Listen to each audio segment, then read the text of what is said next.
Anyari kay Justin Brownlee mga idol, ayaw pang umuwi ng Pilipinas. Makakasama ba mga idol si Magic Brown sa squad ngayong February 22 sa first window ng FIBA World Cup Asian Qualifiers?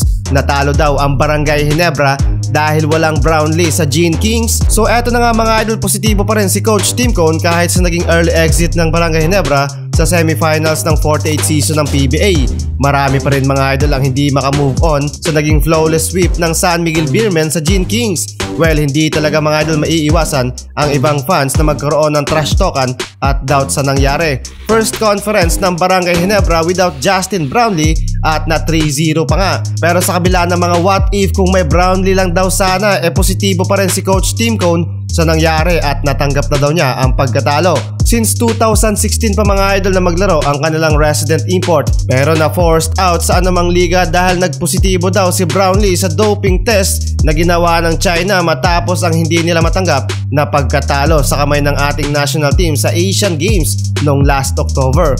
Until now mga idol, a sanction has not been meted para kay Justin Brownlee sa anumang organization at wala pang klaro mga idol kung kailan makakapaglaro si JB sa PBA or maging sa Gilas Pilipinas.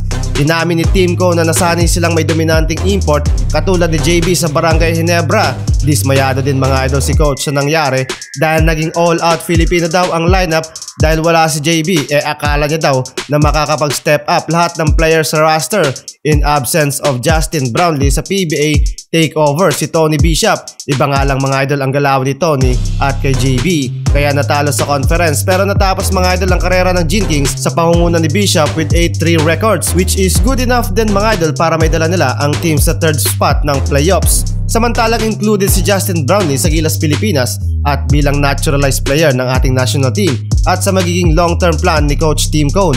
At hopefully mga idol, magkaroon na ng clearance si JB sa sanction na ipinataw sa kanya para makapaglaro siya sa first window ng FIBA ngayong January. Pero ayon na mismo kay Tim Cone na meron daw indikasyon na makakapaglaro si Justin Brownlee sa ating national team sa upcoming match kontra sa Hong Kong at Chinese Taipei naman sa February 25. Wala pa sa Pilipinas si JB at nasa United States pa kasama ang kanyang pamilya.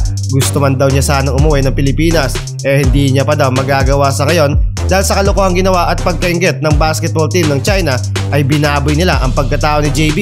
Sa ngayon mga idol, nahihiya pang umuwi si Justin Brownlee sa Pilipinas dahil as of now mga idol, baka iniisip daw ng mga Pinoy Hoopers na gumagamit daw siya ng ipinagbabawal na halaman.